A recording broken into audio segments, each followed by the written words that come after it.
Hello दोस्तों, स्वागत है आपका हमारे चैनल पर, जहां पर आपको मिलती है प्रतिदिन 80 शब्द प्रति मिनट की गति से एक हिंदी डिक्टेशन। दोस्तों, आप हमारे चैनल को लाइक करें, सब्सक्राइब करें और शेयर करें ताकि ज़्यादा से ज़्यादा हिंदी स्टेनो की प्रैक्टिस करने वालों को इससे लाभ मिल सकें। तो चलो दोस्तों, ज़्यादा समय न लेते हुए शुरू करते हैं। 80 शब्द प्रति मिनट की गति से हिंदी डिक्टेशन शुरू होगी 5 सेकंड बाद। कोरोना संक्रमण देश में मर्ज बढ़ता गया, ज्यों-ज्यों दवा की जैसा होता जा रहा है। 2.5 महीने पहले जब चीन, अमेरिका सहित बड़े-बड़े विकसित यूरोपीय देश कोरोना के कहर से कराह रहे थे, तब हिंदुस्तान इससे बचा हुआ था। लेकिन आज हालात वैसे गर्व करने लायक नहीं रहे। कम ज्यादा कोरोना देश के हर राज्य में जनजीवन पर हावी होता जा रहा है।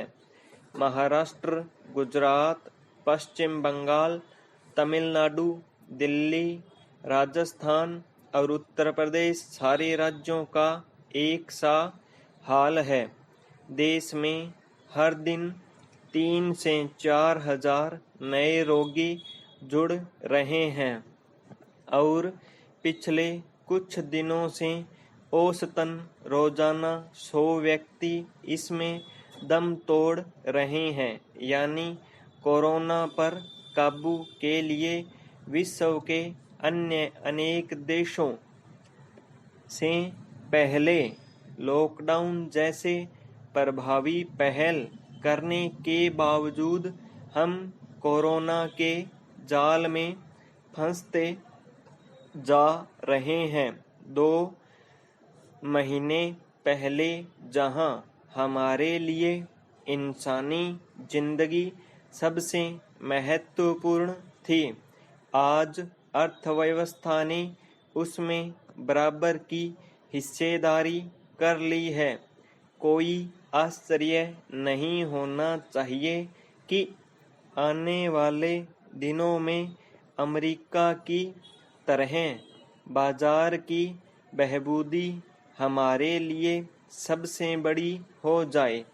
इस बात में कोई दो राय नहीं है कि आधुनिक विश्व में आर्थिक गतिविधियों और अर्थव्यवस्था की अपनी बड़ी अहमियत है। लेकिन क्या यह इंसानी जान से ऊपर समझी जानी चाहिए? निश्चित रूप से हमें कोरोना के साथ जीना सीखना चाहिए। पर क्या ऐसा एक बार हिंदुस्तान को कोरोना से मुक्त कराने के बाद नहीं हो सकता? आज हम जिस जगह खड़े होकर यह प्रयोग कर रहे हैं, उसमें माया मिली ने राम जैसी स्थिति होने का पूरा अंदेशा है। एक संदेश यह भी जाता है कि कोरोना संक्रमण को नियंत्रित करने में हम सफल नहीं हो पा रहे हैं, इसलिए इसके साथ जीने की तैयारी कर रहे हैं। महाराष्ट्र और गुजरात का फिर जिक्र करने की जरूरत नहीं है, जहां खुद तो हालात बेकाबू हैं ही, वहां से निकले प्रवासी, चाहे वे बिहार, यूपी और राजस्थान कहीं भी लौट रहे हों, कोरोना का वायरस साथ ले जा रहे हैं। सरकारें जांच और क्वारंटीन से कोई कसर नहीं छोड़ रही, फिर भी इन राज्यों में संक्रमितों की संख्या बढ़ती जा रही है। तब रास्ता क्या है? रास्ता यही है कि सरकारें अविचलित रहें, जन भावना को समझें। ढील के बावजूद बाजारों में रौनक नहीं आ रही, या प्रवासी गरीब मजदूर एक बार घर लौटना चाहता है, यानी संदेश साफ है, वह डरा हुआ है। उसका भय दूर करना सरकारों की सबसे पहली प्राथमिकता होनी चाहिए। देश में अन्न की कोई कमी नहीं है। अन्य आवश्यकताओं की पूर्ति के लिए उसके पास पर्याप्त नकदी पहुंचाएं। एक बार पूरी ताकत लगाकर हांगकांग, ऑस्ट्रेलिया, जर्मनी की तरह वायरस को नियंत्रित करें। इसमें बड़ी जिम्मा देश के नागरिकों का भी है। उन्हें भी लॉकडाउन, परस्पर दूरी, मास्क और सैनिटाइजर का प्रयोग करने जैसे इस रोग से लड़ने के ब्रह्मास्त्र को अपनाना चाहिए।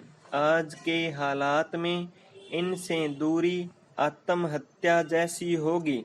अपनी सुरक्षा अपने को ही करनी है। सरकार, डॉक्टर या पुलिस मदद कर सकती है, हर व्यक्ति के पीछे नहीं लग सकती। रेलवे रोजाना 300 श्रमिक स्पेशल ट्रेनों को चलाकर कामगारों को उनके घर पहुंचाने के लिए तैयार है, लेकिन कुछ राज्यों जैसे पश्चिमी बंगाल, राजस्थान, छत्तीसगढ़ व झारखंड की सरकारों द्वारा ट्रेनों को अनुमति नहीं दी जा रही है। यह समझ से परे है कि पाकिस्तान कश्मीर में आतंक फैलाने के लिए अरबों रुपए देकर आतंकियों को नई तकनीक के हथियार और सुविधाएं मुहैया करा सकता है, तो क्या वह अपने नागरिकों की कोविड-19 से सुरक्षा पर खर्च नहीं कर सकता? संकट में ही पड़ोसियों का सहयोग काम आता है, मगर पाकिस्तान ने तो बबूल को बोया है, तो आम कहां से पाएगा? एक और सरकार कोरोना के विरुद्ध जमकर संघर्ष कर रही है, लेकिन दूसरी ओर हमारे देश के कुछ लोग लॉकडाउन के नियमों का जमकर उल्लंघन कर रहे हैं। शराब बिक्री, प्रवासी श्रमिकों के घर जाने, पोस्ट ऑफिस व बैंक से सहायता राशि प्राप्त करने, राशन प्राप्त करने, बाजार से खरीदारी आदि का कोई भी मामला हो, सामाजिक दूरी के निर्देशों की धज्जियां उड़ाई जा रही है। केंद्र और राज्य सरकारों को मजदूरों के पलायन को रोकने के लिए जल्द से जल्द ठोस कदम उठाने होंगे। यदि उनका पलायन इसी तरह होता रहा तो अनेक उद्योग बंद हो जाएंगे। रोजी रोटी की तलाश में मजदूरों को शहरों में ही रोककर उनके लिए रोजगार की व्यवस्था की जानी चाहिए, अन्यथा उन्हें रेलगाड़ियों द्वारा सुरक्षित उनके घरों तक पहुंचाया जाना चाहिए। बिगड़े आर्थिक हालात से निपटने व छोटे उद्योगों, किसानों को राहत देने के लिए केंद्र सरकार ने भारी आर्थिक पैकेज की घोषणा की है, जो वर्तमान के आर्थिक हालात को सुधारने में मील का पत्थर साबित हो सकता है, लेकिन इसके लिए यह आवश्यक है कि इस आर्थिक पैकेज का विभिन्न क्षेत्रों में पारदर्शी वितरण हो और इसका लाभ आमजन को आवश्यक रूप से मिलना ही चाहिए। By stop.